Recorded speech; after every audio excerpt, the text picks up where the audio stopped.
Everyone. So, till now we have discussed deadlock characteristics, deadlock concept, some numerical, and deadlock prevention. So, now we are going to study the deadlock avoidance.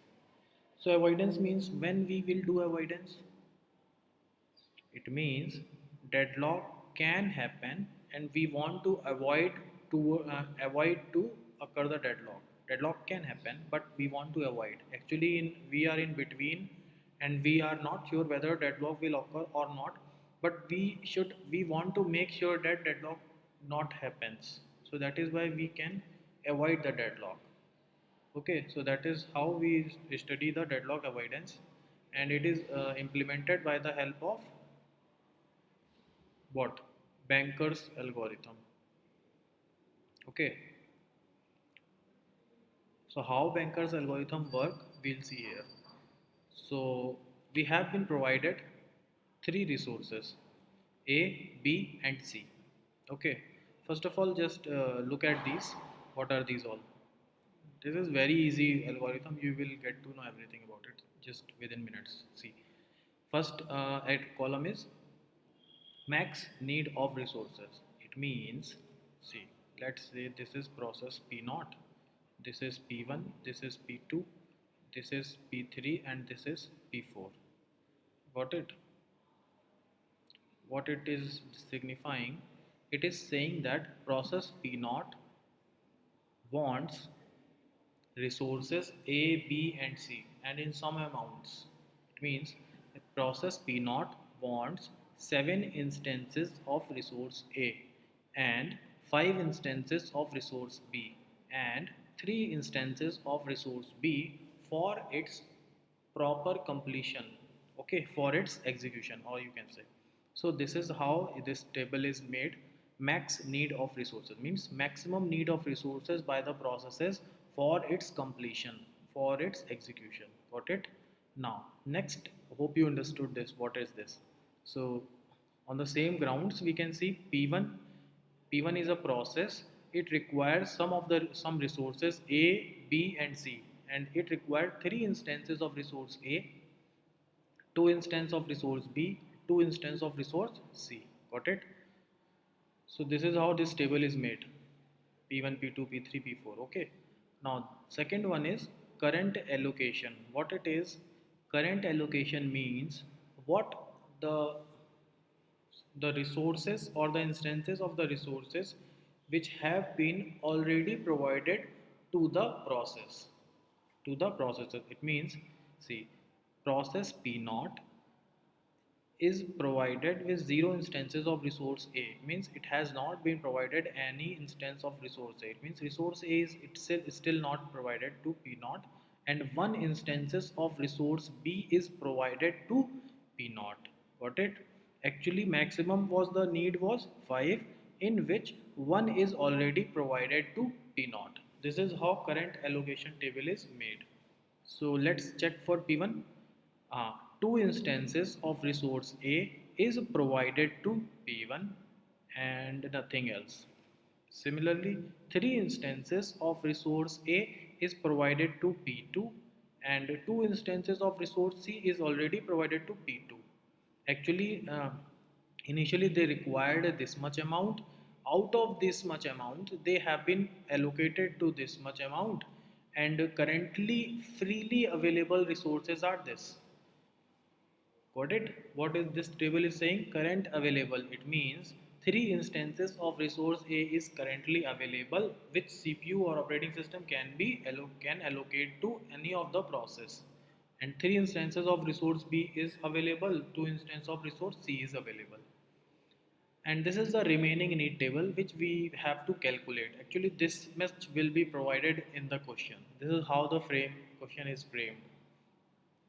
So we have to first calculate the remaining need, because maximum need means initially they required this much, and current allocation means in this has been already provided. So what is the remaining need becomes? Out of 7, see, for P naught we can say out of 7, 0 is provided. It means remaining need itself becomes 7. Nothing have been provided. See, current allocation, nothing have been allocated to P naught. So still remaining need is 7. That is was also at the initial time. Okay. Now see for resource B, one resource of B is already allocated to P naught, and actually it was needed 5, out of which 1 is already provided to him. So now the remaining need becomes 5 minus 1 is 4. Similarly, 0 is provided to 0 is allocated for C, and 3 was the need, so remaining need also becomes 3. Got it? Wow, the remaining need is being calculated here. Now calculate the remaining need for process P1. 322 was initial requirement, 200 is already allocated to him. So remaining need becomes 3 minus 2, that is 1, because two instances of resource A is already allocated to P1 and 3 was needed. So more, how many needed? Remaining need becomes 1. 0 0, nothing is allocated for B and C resource, so 2 is again required. 2 is required. Got it? How we are calculating it? So for P2, 902 was the requirement, 302 was already allocated, so remaining need becomes 9 minus 3 becomes 6. 0 and 2 was needed, 2 is already provided, becomes 0. Got it? P naught, P1, P2 happens. Now for come for P3. 222 was the initial requirement, out of which 211 is already provided. So remaining need becomes 0, 1 and 1. Got it? Now see, 433 was requirement for the process P4 and 002 is allocated. So remaining need becomes 4, 3, 3 minus 2, 1. Got it? So we can write one formula based on this. What? You can find out by this formula also. Remaining need is equal to max need minus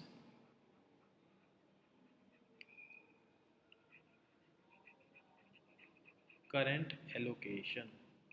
Got it? You can apply this formula to get the remaining need table. Okay, now come to this part. Current available. Current available is given us 332. What it means? It means 332. Three instances of resource A is available, three instances of resource B is available, two instances of resource C is available. So what are the processes which can be fulfilled? See, remaining need for, let's see what happens. Let's check for P naught. Need is 743. Available is 332. Can't be allocated because it required 7 instances of resource A, but availability is only 3. Got it? Now check this. 1, 2, 2. Need is 1, 2, 2 for P1 and availability is 332. 332 and required is 1 2 2. One instance of resource A is required, availability is 3 instances, yeah, it can be fulfilled. Two instances of B is required, availability is 3, it can be fulfilled. Two instances of resource C is required, availability is 2, yes, it can be fulfilled. So what we'll do, we will be we will allocate resources to P1. Got it? Now see, now the main thing is, please pay attention now. One, what has been done? System has allocated 1 2 2 to P1, and once it gets executed, it will release all the resources. Who will release? P1. P1 was allocated 1 to 2 by the help of 332, and now when P1 got executed fully, it will free all the resources whatever was available to whatever was allocated to them. Got it or not? See what happens. 1 2 2 you have provided to P1 and P1 has done its execution. Now P1 will free all the resources whatever it was holding or allocated. So 1 to 2 becomes free and current allocation was 200. This also becomes free because it is fully completed. Got it? So now the current available becomes what? What we will do? See, 122 we gave to them, it gave us back. So it becomes remain as it is. And it even gave us extra 200 because it was already holded by him. So we'll add 200 to this, and now current available becomes 532. Got it? How it done? So P1 is done. Now the current available is 532. Now check from the starting which of the process can be executed. 743 is required by P 0. Let me write P 0. P1 is done. P2, P3 and P4. Okay. 743 was requirement. 532 is available, so it can't be done. P1 is already done. 600 is requirement for P2. 532 is available. It can't be done because here the requirement is 6. Availability is 5. 011 is requirement for the P3. Availability is 532. Yeah, definitely it can be done. So next we will do P3. Okay. So the next we will be doing the P3. Now, now find out the current available. Now the current available become change. What they did from 532, the system allocated 011 to P3, and after completion of P3, P3 freed releases all the resources. That is 011 it gave back, and extra also it will be giving back. Why? Because it was also holding by him, so it will give 211 also. 211. Now the current available becomes 3, 4 and 7. Got it? Now please check. 743 is available. 743 is requirement by P naught, so it can easily be done. So let's do the P naught next. Okay, now just find out the current available. So see what happens. 743 it gave to P naught, and P naught gave back after completion, and even it also gave extra 010 which was already holded by him. So we will be adding 010 here. So it becomes 3, 5 and 7. Now it becomes the current available. Now 753 is available, and let's check, this is done, this is done. 600, yeah, it can also be done easily. So next we will be doing P naught. Okay. Now the current, now find out the current available. 75 out of 753 it gave 06600, and P naught returned back 600 after completion, and it even gave extra. P2 given extra what? 302 it gave extra because it was already allocated to them. It will release all the resources after completion, right? So it becomes 5, 5 and 10. Got it? Now which one is remaining? 431. 431 can also be easily executable because availability is 1055. Requirement is only 431. So next will be the P4 to be executed. Now find out current available.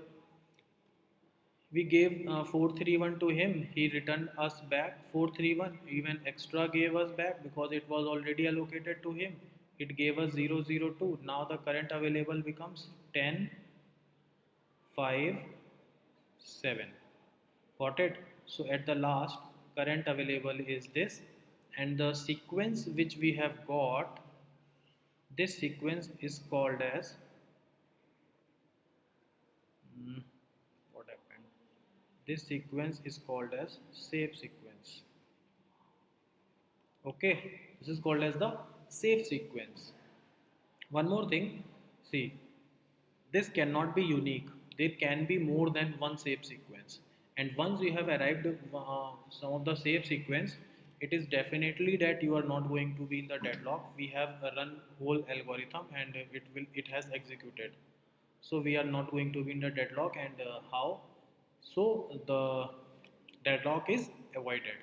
This is how bankers algorithm works. Hope you understood. Every year question comes from this. Okay, thank you all.